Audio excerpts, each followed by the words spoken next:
el caso de Mario Amparo Casar, que aquí ya se expuso por parte del director de Pemex, la situación de su pensión, todo esto que ha conllevado a una discusión, una polémica, incluso la derecha, bueno, pues ferozmente ha cuestionado esta situación. Un juez ya pues ha ordenado que se le, incluso que se le no solo que se le regrese el tema de la pensión, sino que los meses que se le han estado dejando de dar se reintegren, se le repongan. Pero por el otro lado, y esta sería la pregunta, está el fondo de pensiones que aquí ya se ha creado, aquí se anunció, aquí se firmó, que ya está próximo en funcionar y que tiene que ver con el 100% de la pensión sobre los ingresos de cada trabajador, trabajadora. Sin embargo, también ahí también han actuado grupos de derecha, ahora resulta para atacar, para ampararse contra el fondo de pensiones. Es decir, por un lado, la defensa de más de 100,000 pesos de pensión contra una persona como es María Amparo Casar, que supuestamente está en contra de la corrupción, pero ya vemos que ella también comete actos de corrupción, por lo menos la evidencia y todo lo que se ha mostrado. Y por el otro lado, que en el fondo de pensiones para los trabajadores también se van, pero en contra de la pensión de 100% para los trabajadores. Es decir, no hay esa ferocidad, ese desgarramiento de vestiduras para defender, al contrario, es para atacar, porque ahí dicen que el 100% de los trabajadores sí es injusto, finalmente se van contra el fondo de pensiones. Pero en el otro dicen, ¿por qué es injusto atacar a una persona con 120,000, 125,000 mensuales? ¿Cuál es la lectura ahí, presidente? Yo sé que esto lo ha planteado, pero ahorita me parece que está muy claro cómo actúa, en este caso, la parte más conservadora del país, bufetes, empresas. Por un lado, atacan, incluso, pues ya ahí dicen que la van a echar abajo, pero por el otro dicen cómo es posible que se va contra una pensión. Preguntarle estas dos posturas en este momento, presidente, ¿cuál es su reflexión? Gracias, le agradezco. Pues es parte de lo mismo, ¿no? ¿Qué sucedía hasta antes de que llegáramos al gobierno? Pues había un régimen de corrupción, sin duda, de injusticias, de privilegios. Era el gobierno de una minoría, por eso hablo de que no había democracia. Era una oligarquía, era el gobierno de una minoría, con fachada de democracia. Entonces ellos se servían con la cuchara grande, se sentían los dueños de México, pero llegaron, porque así es el conservadurismo, a internalizarlo como algo normal. Así querían que se aceptara la corrupción como algo normal. Ya he mencionado lo que decía don Jesús Silva Gerso. Se hacen ricos de la noche a la mañana y ni siquiera pierden su respetabilidad. Y agregaba, y ese es el peor de los males.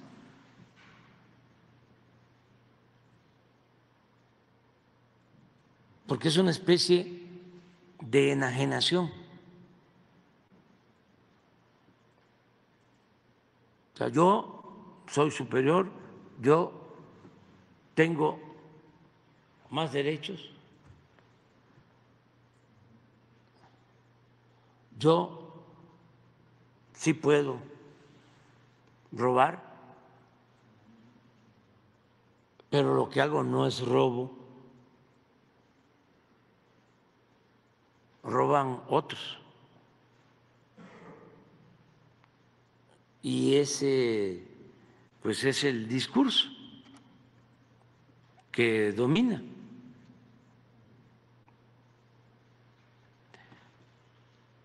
Al final, pues es muy hipócrita todo. El conservadurismo es corrupción y es hipocresía.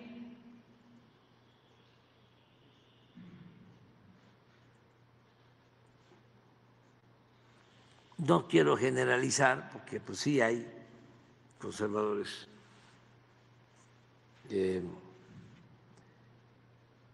que tienen cierta doctrina y escrúpulos morales, pero por lo general los domina la tentación al dinero, los vuelve locos.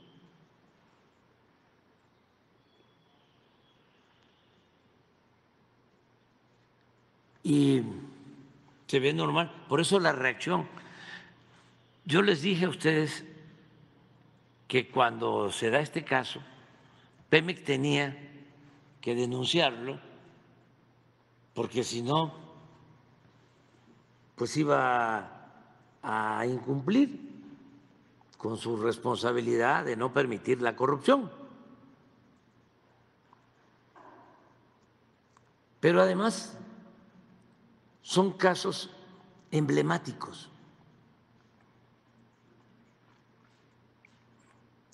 que ayudan mucho a explicar cómo es el tejemaneje de la política o de la politiquería y cómo sí hay quienes se sienten superiores y coincide que son racistas y que son clasistas y que le tienen desprecio al pueblo. Hablábamos de que de los 300, 400 abajo firmantes, el 90% depende del presupuesto público. Y el presupuesto, bueno, por eso es público, es del pueblo, pero no defienden al pueblo, defienden a las élites.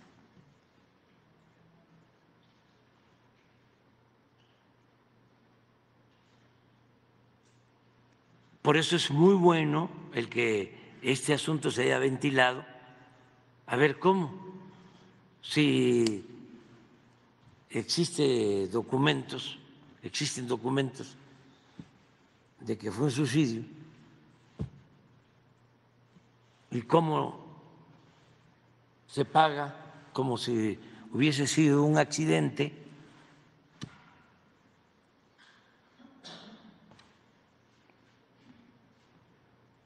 Pero están las evidencias.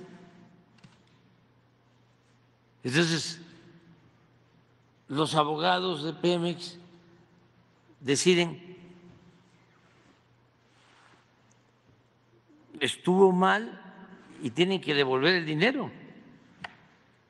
Fue un acto de corrupción.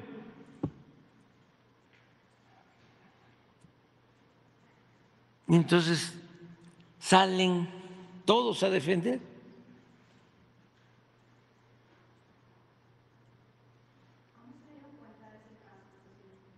Ya tiene tiempo.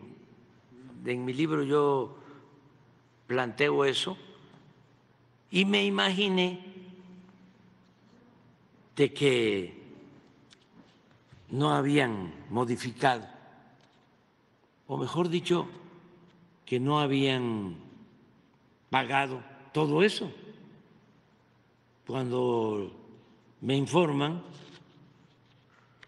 me sorprendió y me acordé de ese encuentro que tuve con el procurador de entonces, Bernardo Batis, que me planteó que lo habían ido a ver para que cambiara el acta, porque desde el momento del fallecimiento se habla del suicidio, los mismos familiares, y en el peritaje del Ministerio Público sale lo mismo.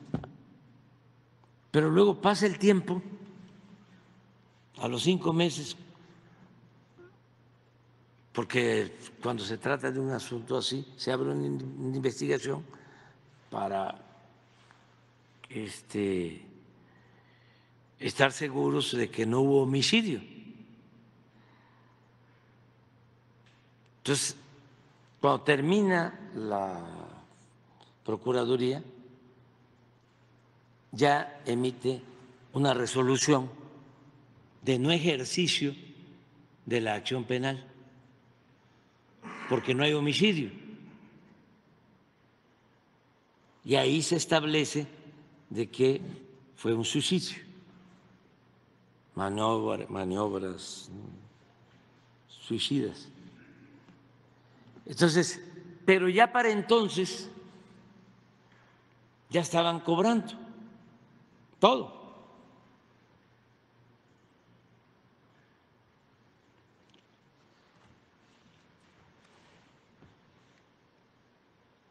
Es importante también, ¿no?, para la gente, para todos, porque pues son asuntos técnicos que si se trata de un accidente de trabajo, se tiene derecho a eso, o se tenía derecho a todo eso. Ya no. Pero no fue un accidente.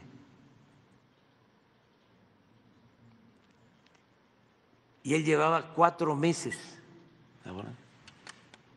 Entonces, entre otras cosas, seguros y demás, le dan a la señora, y yo le ofrezco disculpa por tratar estos asuntos de tipo personal, pero él y ella debe de comprender, y ahorita voy a decir también por qué ella debe de aceptar que se trate esto con transparencia.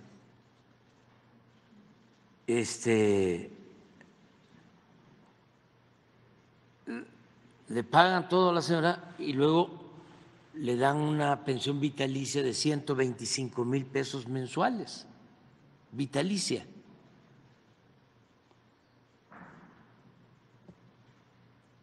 O sea, independientemente de tratarse de ella o de quien sea, y de que hubo un problema de origen, ¿por qué un trabajador con la ley Cedillo, si su último sueldo era 10,000 pesos, iba a recibir 3,000 pesos de pensión?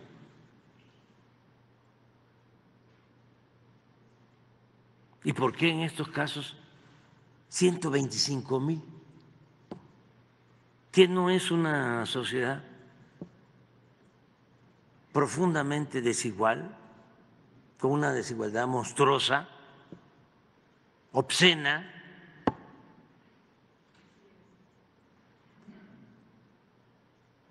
Bueno, ¿qué pasa ahora? Resulta que la señora es la presidenta de la Asociación de la Sociedad Civil para combatir la corrupción. Presidenta.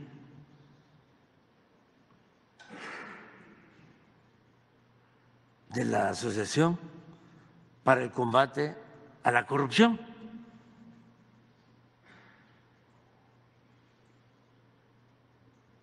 ¿Cómo vamos a dejar esto así? Porque ya a mí me faltan 4 meses y medio. No, pero ¿qué vamos a dejarle la estructura esta de manipulación intacta? No, hagamos algo. No va a desaparecer, ni es mi propósito, pero no puede quedar inmaculada. Ahora resulta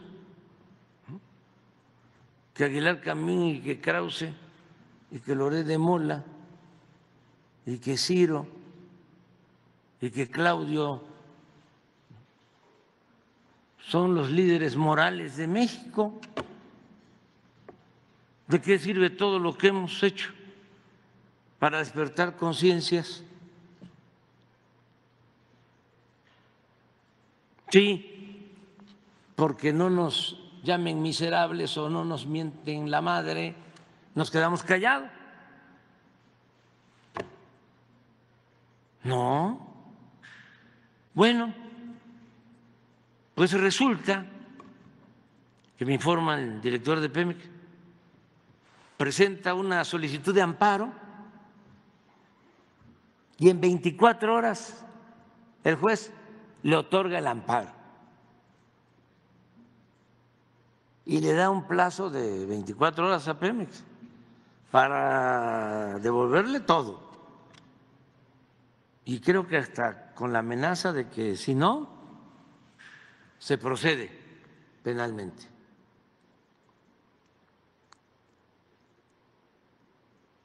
Y el abogado de la señora sostiene, entre sus argumentos, que si le quitan la pensión, los 125,000 pesos, se queda sin recursos, se afecta su subsistencia.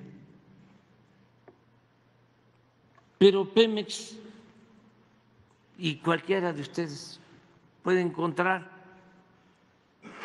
en las páginas oficiales, porque también esa es la otra cosa, lo de el debido pretexto, de que ya no se puede hablar de nada, pero como está permitido, está en las redes, puede encontrar de que en ese instituto para combatir la corrupción, entre comillas, le pagan creo que 250,000 pesos mensuales. Entonces, ¿cómo se va a quedar? Ah, pues no, eso ya no me meto ya. Pues, bueno, también pues, sí, a ver que Genaro nos diga cuánto. A ver cuánto. No, pues no, pero no nos metamos a eso ya, ustedes lo indagan. Pero ese es uno de los elementos que utiliza el juez.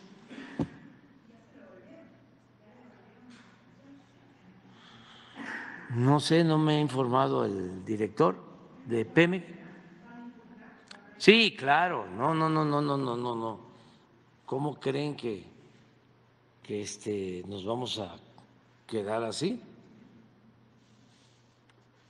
Y no es nada personal, es que además resulta que esta fundación de Claudio X González, que fue la fundación que estuvo en contra de los maestros cuando la llamada o mal llamada reforma educativa, que hubo represión, que hubieron asesinatos,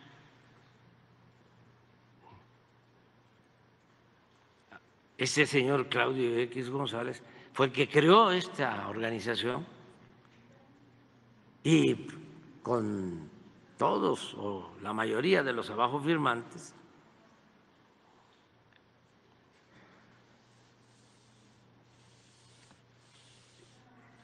tienen que también demostrar sus ingresos y yo le estoy pidiendo, formalmente no lo hago, porque me parece de mal gusto que venga la asesora del presidente Biden y que le dé yo una tarjeta. Oiga, ustedes están financiando esta asociación que está atacando de manera abierta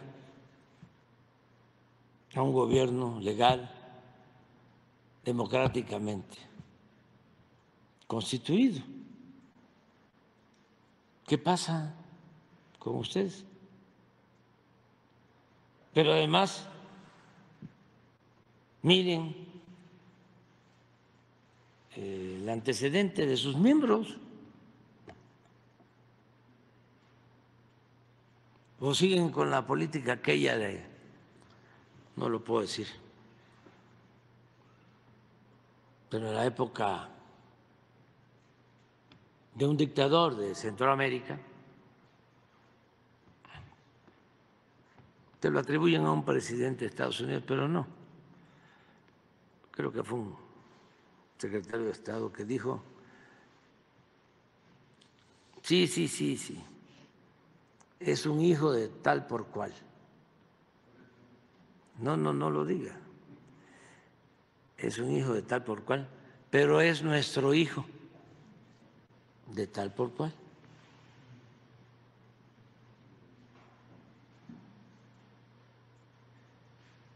No, es un tal por cual, pero es nuestro tal por cual.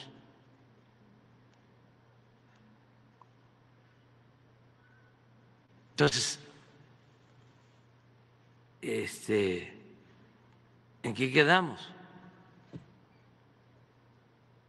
¿Dónde está la libertad? ¿Dónde está la independencia? ¿Dónde está la honestidad?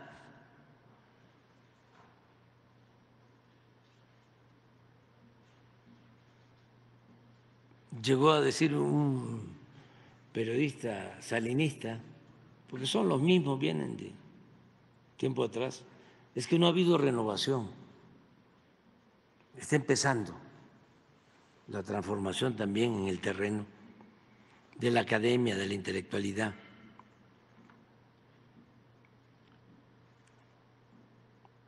Llegó a decir uno de los periodistas salinistas que era intrascendente cómo había perdido la vida el finado.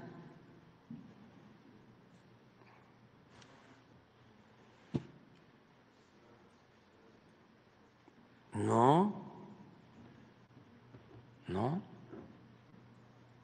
pues tiene que haber un fundamento legal, pero es tu pregunta, ¿no? ¿Se le va a retirar ese cargo o van a recurrir a medidas jurídicas?